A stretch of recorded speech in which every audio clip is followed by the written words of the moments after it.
Two major cities in China are in lockdown tonight. A new type of coronavirus was In the spread of COVID-19. A pandemic erupts and causes havoc worldwide. The spotlight is now back on infectious diseases that threaten humanity. This series will follow top scientists hunting viruses, bacteria, and mosquito-borne diseases.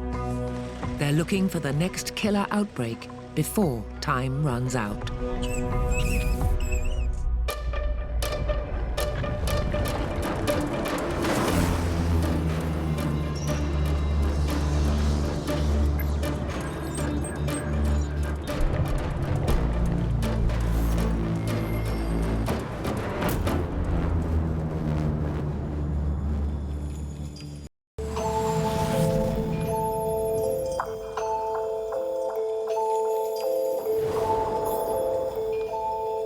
Western Thailand, right on the border with Myanmar.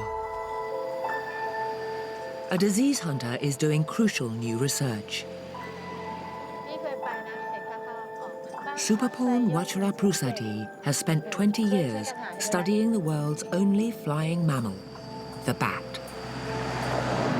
แล้วก็พบว่ามันมีความน่าสนใจมี challenge ต่างๆมากมายนะคะที่มีคำถามวิจัยที่ยังรอการค้นพบที่เราก็อยากจะค่อยๆเข้าไปค้นหามันแล้วก็หาคำตอบให้ได้ค่ะรถมันหนัก Ecologist Prateep Dwankar will catch the bats Supaporn wants to study.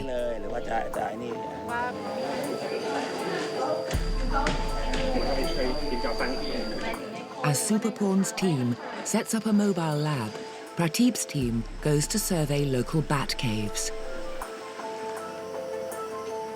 It's an urgent trip, and it's not just any bat they're after. They want to find the horseshoe bat, linked to an ongoing global pandemic. สำหรับความสำคัญของการค้นหาเชื้อไวรัสโคโรนาในค้างคาวมงกุฎกับประเทศไทยมีความสำคัญมากนะคะเพราะว่าการที่พบว่าที่มีรายงานว่าที่ประเทศจีนพบเชื้อไวรัสโควิด -19 ในค้างคาวมงกุฎแล้วประเทศไทยก็มีค้างคาวมงกุฎเหมือนกันนะคะความเสี่ยงอยู่ในระดับไหนแล้วเราจะเตรียมความพร้อมเพื่อไม่ให้เกิดการแพร่เชื้อจากค้างคาวมาสู่สัตว์ตัวกลางหรือว่าสู่คนเพื่อไม่ให้เกิดoutbreak ในระดับพื้นที่จากค้างคาวได้หรือไม่ค่ะ Marks on the cave walls indicate hundreds, perhaps thousands of bats, but the team doesn't initially find any horseshoe bats. ค้างคาวเองเนี่ยพอถึงฤดูกาลเนี่ยเขาจะมีการอพยพกันระหว่างถ้ำหนึ่งไปอีกถ้ำหนึ่งไปอีกถ้ำหนึ่งซึ่งแถวเนี้ยถ้ำเยอะมากอาจจะไปอยู่อีกถ้ำหนึ่งอะไรอย่างเงี้ยนะก็เป็นลักษณะแบบนั้น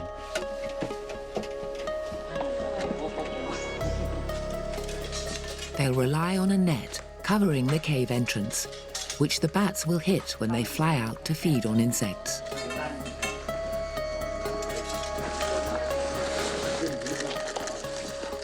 All they can do now is wait till dark and hope for the best.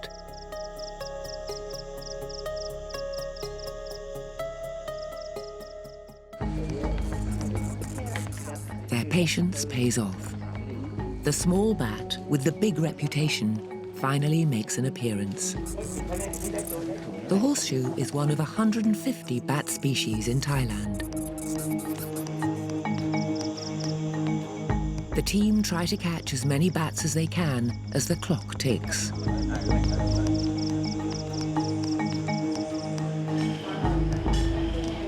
Back at the makeshift lab, Supaporn has heard that her precious and potentially dangerous cargo is on the way.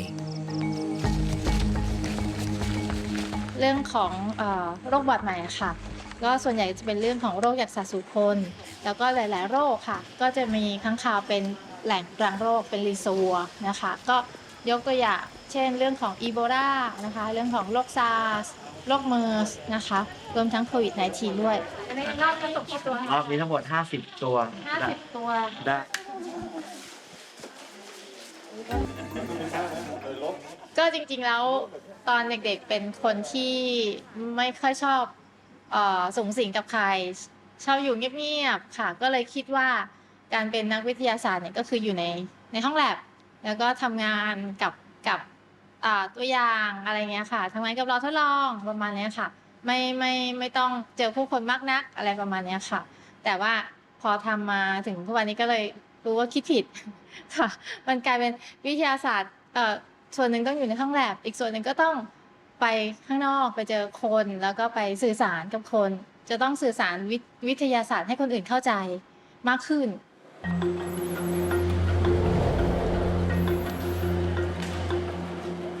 In Bangkok, it's the next stage of work for Superporn's lab team. They've got samples from 100 bats. They're using a range of tools to analyze the samples, including genetic sequencing. In early 2020, Superporn was the first scientist outside China to confirm a COVID-19 case, just a day after the virus's genetic sequence was released. Her unit is racing to develop a vaccine like so many others. The pandemic has upended her usual research and has meant 4 hours sleep a night for months on end. ก็สำหรับครอบครัวนะคะก็ต้องขอบคุณครอบครัวที่ท่านก็ทุกคุณพ่อคุณแม่ค่ะให้สนับสนุนให้เราได้ทำประโยชน์เพื่อส่วนรวม The sampling and testing will continue for a few months to detect any COVID-19 connection in Thai bats. For now, Superporn is not ready to reveal any results.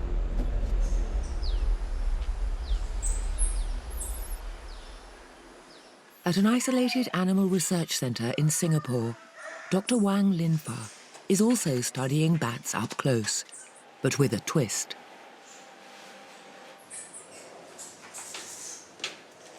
These are cave nectar bats, and they're being bred here, not studied in the wild.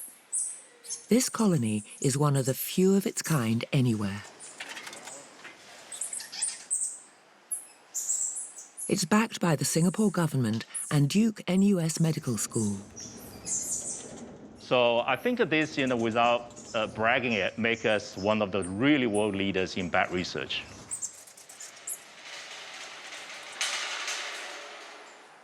Every few months, the bats are given a health check, including for viruses.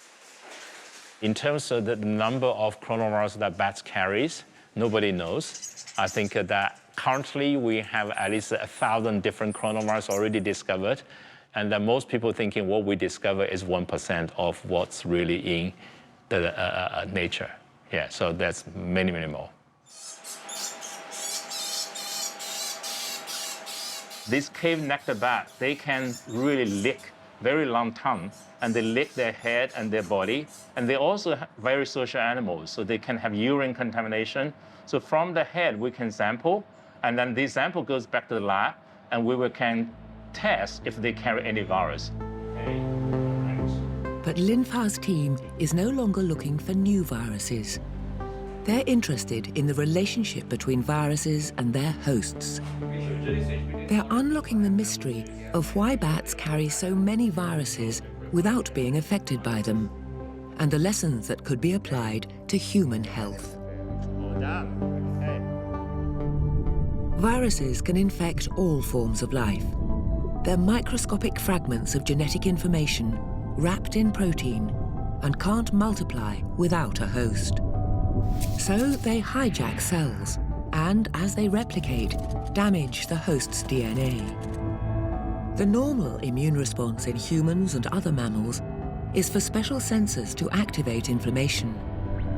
This sends immune cells to kill the virus and repair the damage.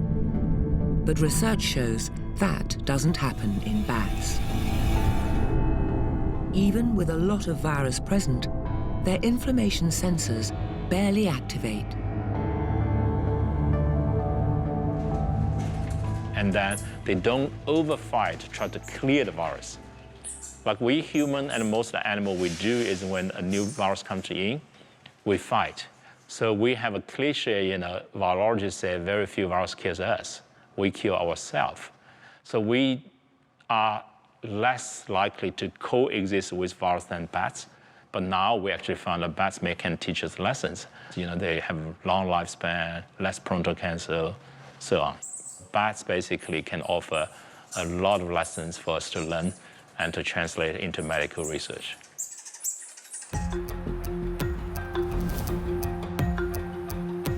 But there are still threats that must be studied.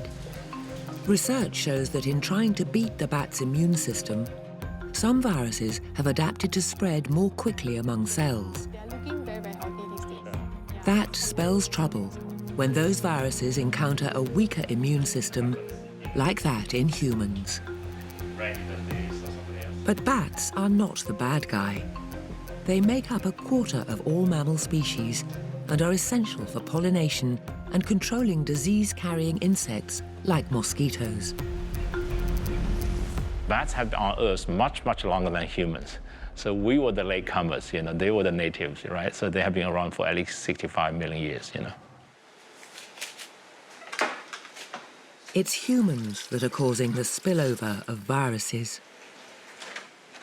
If you go by the last 20 years and you look towards the next 20 years, unless we do major changing of how we treat with wildlife, how we do farming, how we travel, how we transport, if we don't change, then it's almost certain, right, there will be more outbreaks. It's the changing relationship between humans and nature which is seeing many viruses unleashed. This is dangerous. This is the kind of thing that leads to bird flu. There's more animals for sale now, so they're reopening. This is not good. And that's where other disease hunters are focusing their efforts to prevent the next pandemic.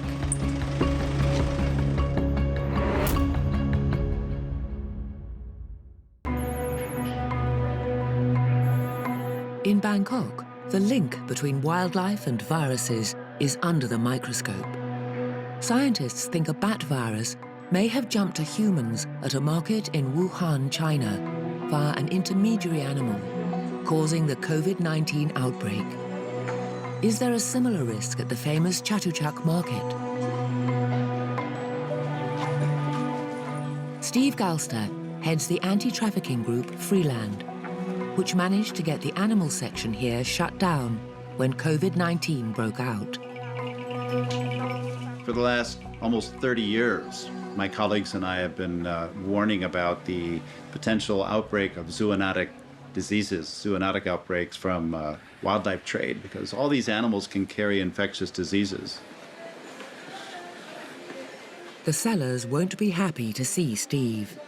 As he goes deeper into the market, a hidden camera is needed.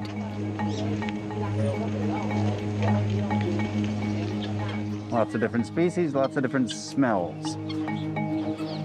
Lots of different kinds of birds here, poultry, you got some wild ducks, you got some bred ones, all mixed together on top of each other, pigeons, wild turkeys, even vultures in here. This is dangerous. This is the kind of thing that leads to bird flu. So here in cages right next to each other, we've got adult raccoons next to capybara, which is from South America, it's from North America. Cages right next to each other. This is the biggest rodent in the world. And on top of here, I think these marmosets on top of the capybara. And on the left here, we've got some kind of primate. Hello. But the market is a little busier than I expected. There's more animals for sale now, so they're reopening. This is not good. I think these wildlife markets, not just Wuhan, but across the region really are ticking time bombs. And what we just saw here is, it's like a biological warfare lab. Any one animal can transmit a pathogen to another. Somebody buys it, handles it, takes it home as a pet or eats it. Boom, we have another pandemic. What do we got? Back at the office, Steve's small team is using science to track the trade and disease. So we've got one of our staff here extracting data from a phone. Normally we do this with the police. The police ask us to do this because we help them with the technology. The phone data is analysed using artificial intelligence to track contacts. The algorithms can help identify who's handling finances and even who's the boss. It basically allows us to see who's who in the zoo. This artificial intelligence basically makes us dangerous toward the traffickers. And the team has developed an app that identifies which animals can be traded legally and whether they carry viruses dangerous to humans. So the trade on the surface looks like a bunch of normal, sometimes low to middle class people just making a buck selling birds, lizards, or whatever. That's not it. Behind it, it's organized crime and corruption. Freeland wants the wildlife trade banned, but it's only part of the virus puzzle.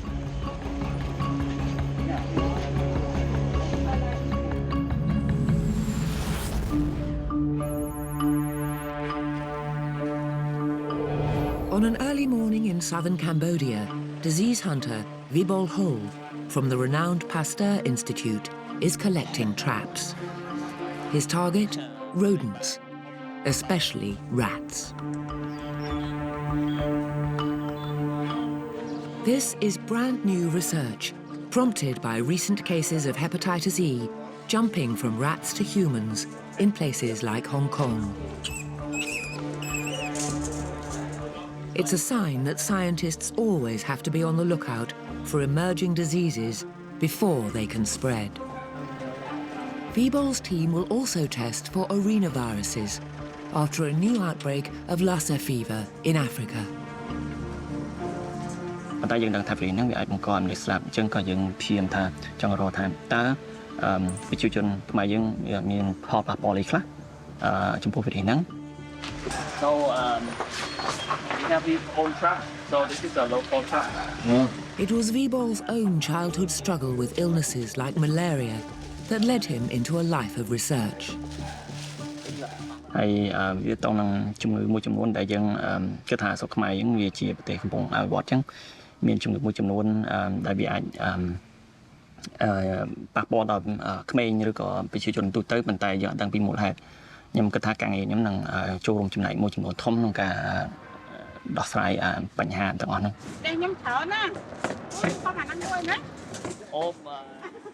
Rodents thrive in human environments and when ecosystems are disrupted, removing their natural predators.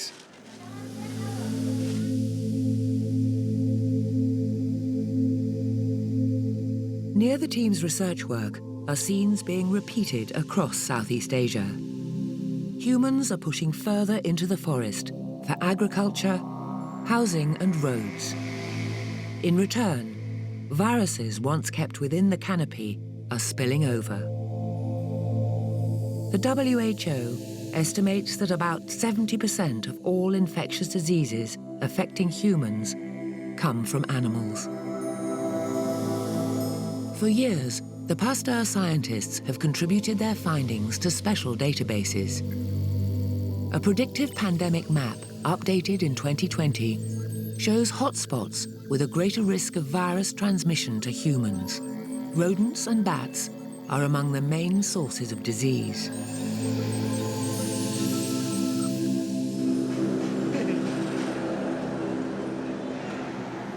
Unlike the animals caught for testing in other research, these rodents won't make it out alive.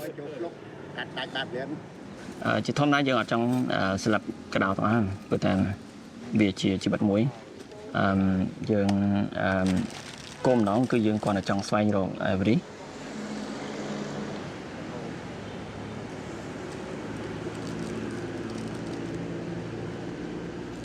On top of the usual sampling, the animals are dissected and their organs are harvested to analyse back in the main lab.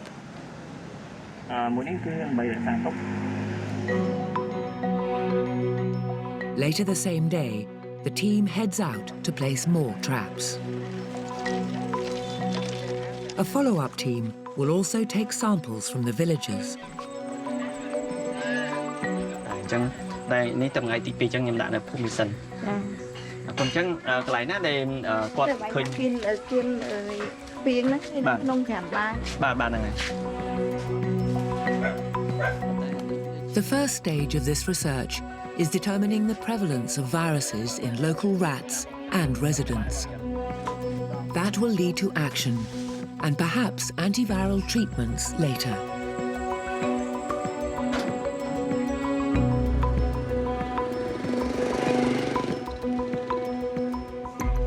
Back in Phnom Penh, the samples will undergo intensive testing.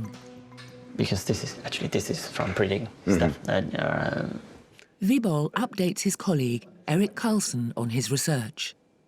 It looks like we have a good positive on this one. Yeah. Is that right? So you got a good positive. That's really awesome. Yeah, we have a good positive. Yeah. It's quite interesting. This is at the market. And while Vibol follows up on emerging pathogens, Eric oversees surveillance of a serious ongoing threat.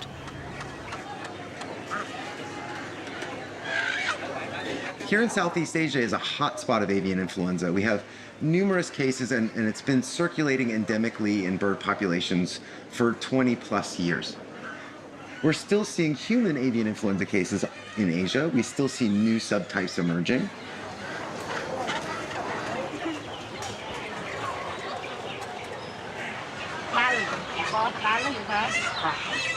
Cases usually increase around festivals, when the demand for poultry explodes. But bird flu is seen as such a risk that Eric's team tests at markets 16 times a year. So the reason that we have to monitor influenza so closely is that it mutates so rapidly. Now, most of the time, those mutations aren't going to do much to the virus. However, sometimes it can change the way it binds to a cell, so it can go maybe better into a human. Sometimes it means it can replicate faster. Sometimes it means that it can get around antivirals that we have. And those are all really major problems. The markets themselves pose an additional risk. Birds are killed on site before being taken to local restaurants. The blood makes these areas what scientists call bioinsecure and increases the chances of a virus infecting workers. The more times it jumps into a human, the more chance it has to adapt to human physiology, to make it a worse disease in humans, and then eventually that's going to possibly become transmissible from human to human, and that's when we end up with another pandemic. When a virus makes it from a market setting to other parts of our towns and cities, the danger grows. Transmission can include saliva expelled into the air, and a new virus reaches someone else's airways. It hits mucous membranes and enters a cell. The viruses adaptable to humans have a structure like a protein spike that fits with receptors on the human cell. This effectively unlocks the door. The cell has mechanisms to reproduce human DNA, which the virus takes over to make copies of itself. The copies leave and infect other cells, especially if the immune system doesn't mount an early response.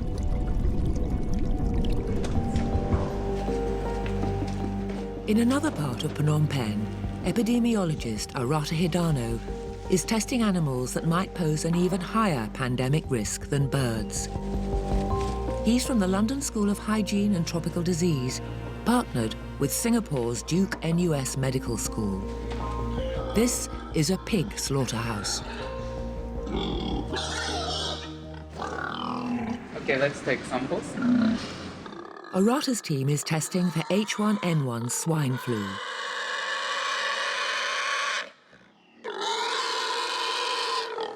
It's a new project funded by the US Defense Threat Reduction Agency, which normally focuses on weapons of mass destruction. That's how seriously experts are taking the pandemic threat. Of course, they are interested in biological weapon, but they're also interested in emerging viruses that can threaten public health and also economic of many countries in the world. The pork industry is getting bigger and more intensive as the region's human population grows and can afford more animal protein. But the way pigs are raised and transported is bringing them in closer contact with each other, with other animals, and with humans. And pigs have a special vulnerability. They have receptors in their airways that bind to flu viruses from both birds and humans.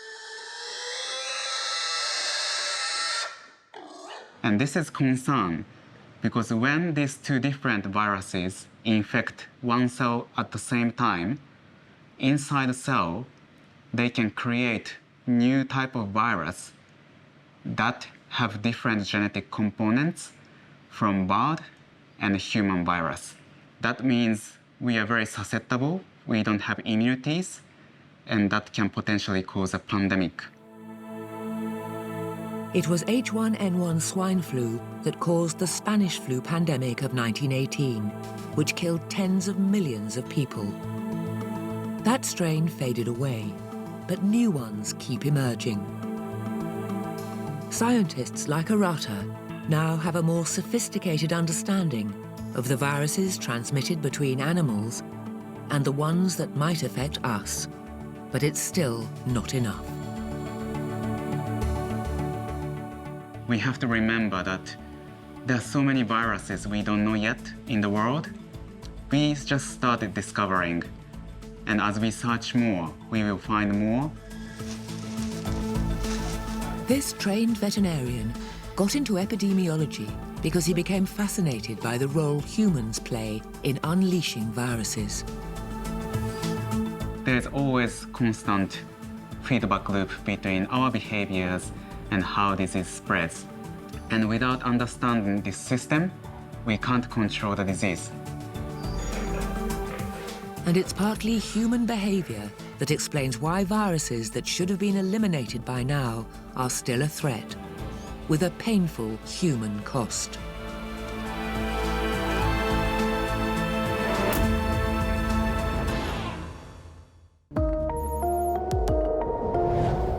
In Singapore, a hospital dating back more than 100 years is no longer needed and awaits redevelopment.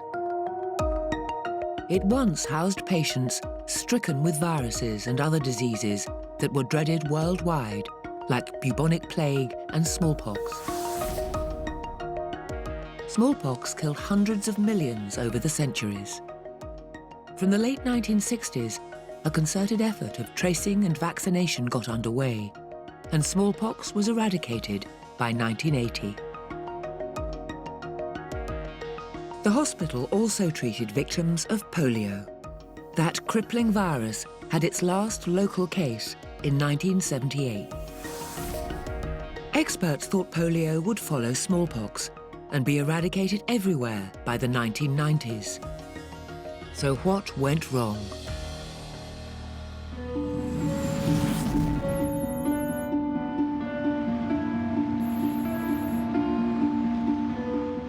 In the Philippines, community nurse Claudia Domdom is on an urgent mission in a city east of Manila. She's looking for children who have not been vaccinated against polio.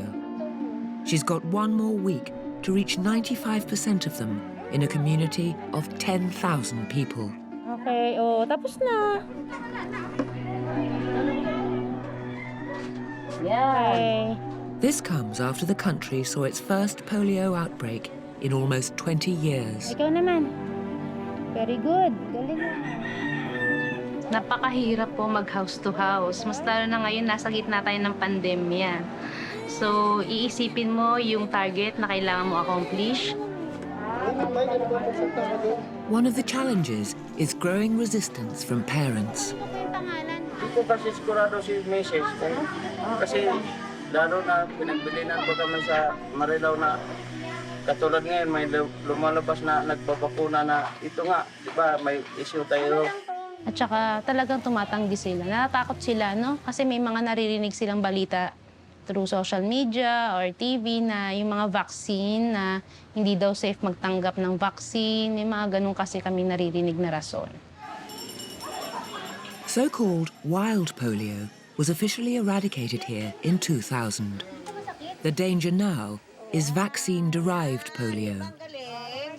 The Philippines and some other countries use a cheap oral vaccine that contains a weakened but live version of the virus.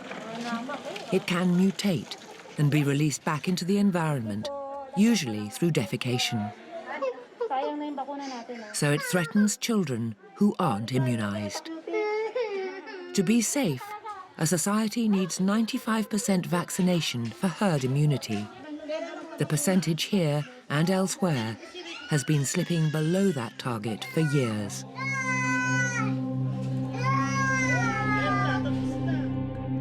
Wild polio now only exists in Pakistan and Afghanistan, but in 2020, vaccine-derived polio cases were reported in 18 countries. It's an insidious and highly contagious disease. The virus usually replicates in the intestines, but if it gets into the nervous system, it damages motor neurons, which send messages to muscles. They waste away, causing paralysis in the limbs.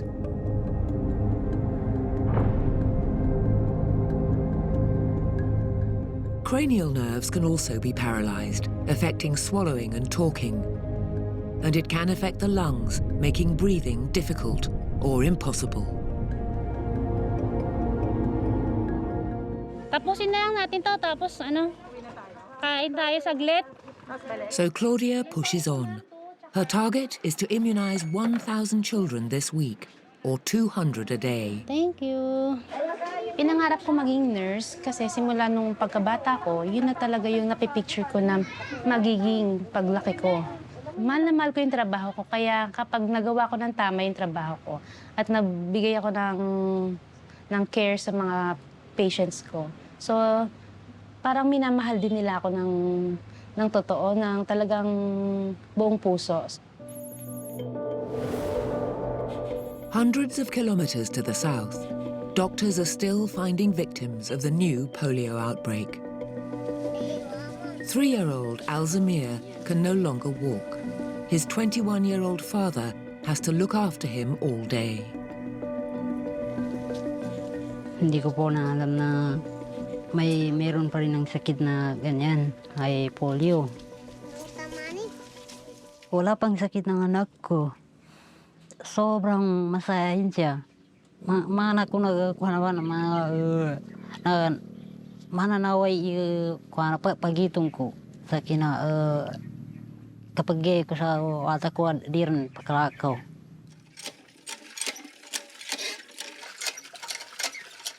They live with Alzamir's grandmother. His mother has left. Plakaw ba na sa kanin mambo. Iba ko sa kanin matapi kagagilkan ako sa kayo sa kanin. Kaya akong tali mo na di makagkumaan.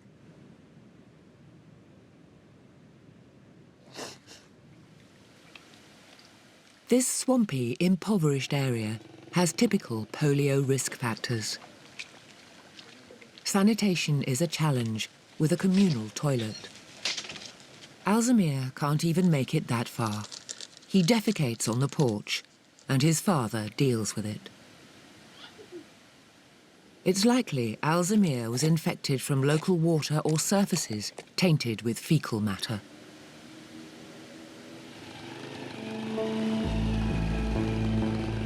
Sometimes the family travels more than an hour to go to hospital.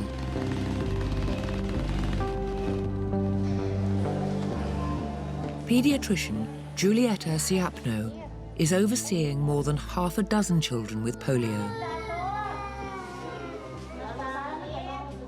They get a checkup and sometimes rehab sessions. Of course, it is very frustrating. I feel sad because polio is one of the vaccine-preventable diseases. There is a possibility that the outbreak will become serious. if we will not be able to control it as soon as possible. The numbers are still in the hundreds worldwide, but the WHO says if just one child is infected, children in all countries are at risk. It warns that if polio isn't eradicated, there could be up to 200,000 new cases a year within 10 years.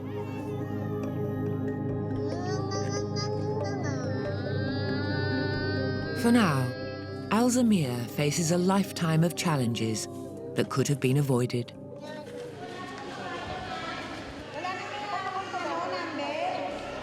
Back in San Jose del Monte, a month has passed, and Claudia is doing vaccinations for other diseases.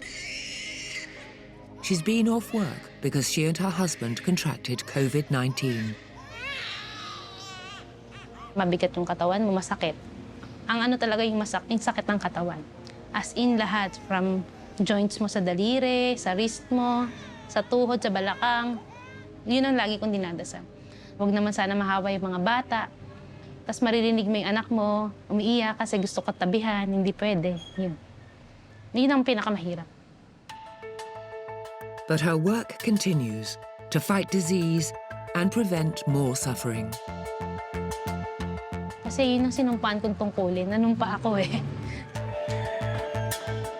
Experts say richer nations should help developing countries get vaccination rates up and stamp out polio while there's still time.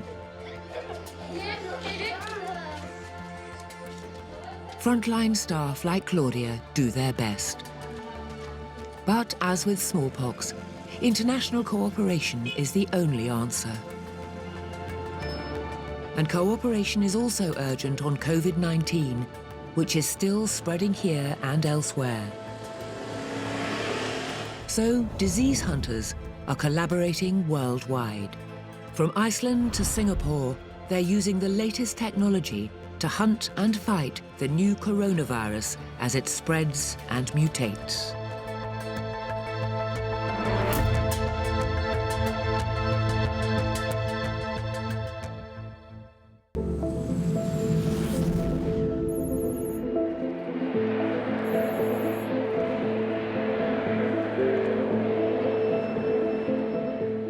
Many countries still have their borders shut tight to visitors. But Iceland is trying a different approach.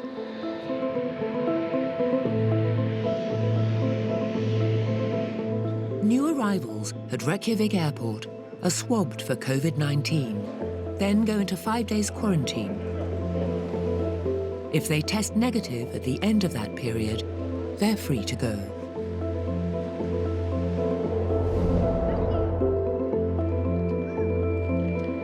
But despite the apparent normalcy here, disease hunters are hard at work.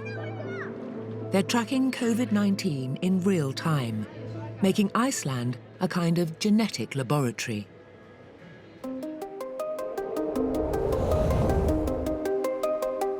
A local company with a long history in studying genetics and disease is taking the lead.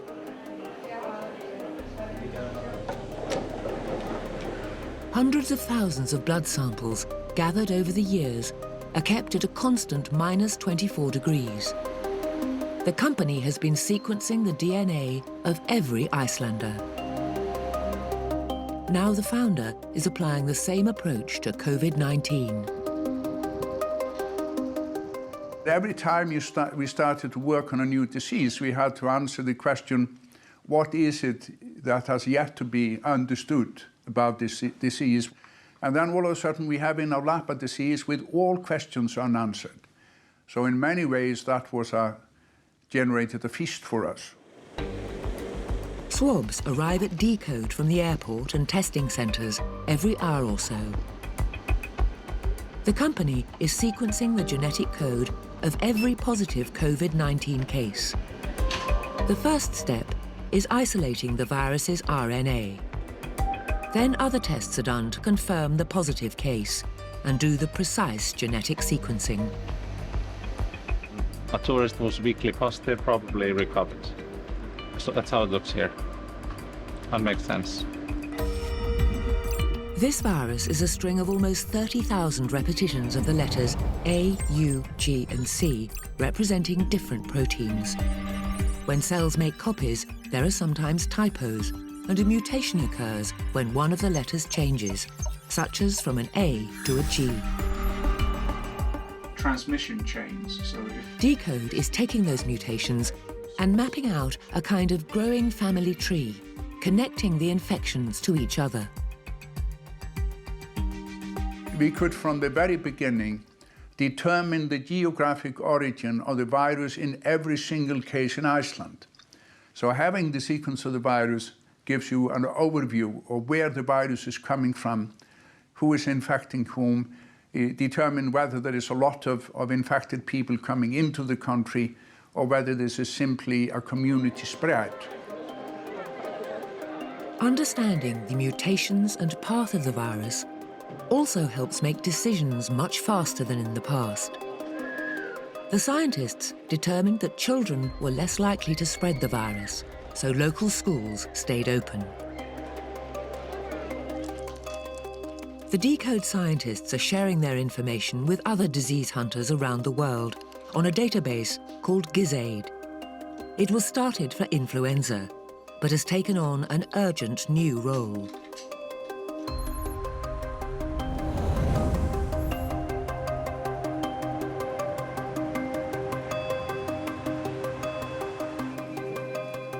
At Singapore's A-Star, Sebastian Maura-Stroh checks in on a team processing the incoming GISAID information. Shah, how many sequences do we have from Iceland? Have you seen that we got new sequences from Moldova and Montenegro? These were the very first ones. Singapore is working with teams in Europe and South America to keep the system going 24 hours a day. They curate the genetic sequences, then upload them, so scientists can see how the virus is changing around the world. Now it will pop up. That's okay, because we want the coloring at the branches. I'm using computers to hunt viruses or to hunt mutations in viruses. And since they move very fast, we also need to move fast. The area that we are in, bioinformatics, allows you to make sense out of the sequences relatively quickly. In the computer, sometimes we get this new sequence in, and within minutes, we know that's something interesting, that's something new. A-Star's powerful server crunches all the terabytes of information, with more than 100,000 genetic sequences processed so far. This produces detailed databases and 3D models which scientists everywhere can access for free. This is the coronavirus's spike. The colored dots are mutations. You constantly need to keep a lookout because the virus changes, often in random positions. But if it affects where your detection happens, then you need to react to that. Sometimes drug resistance can occur. Exactly, and you can see that in the 3D structure of the virus, where the drug binds, and then you have a mutation, and then the drug cannot bind anymore. This is both for treatment with antibodies as well as for vaccines. That's why it's good and important to have this constant flow of sequences. And the massive flow of data is speeding up vaccine development, focusing on precise areas of a virus. A leading vaccine approach modifies another virus to mimic the coronavirus's spike. The immune system responds in two ways. Immune cells outside the virus trigger antibodies that bind to the surface. Other immune cells go inside and respond on a cellular level. This process might offer longer-lasting immunity.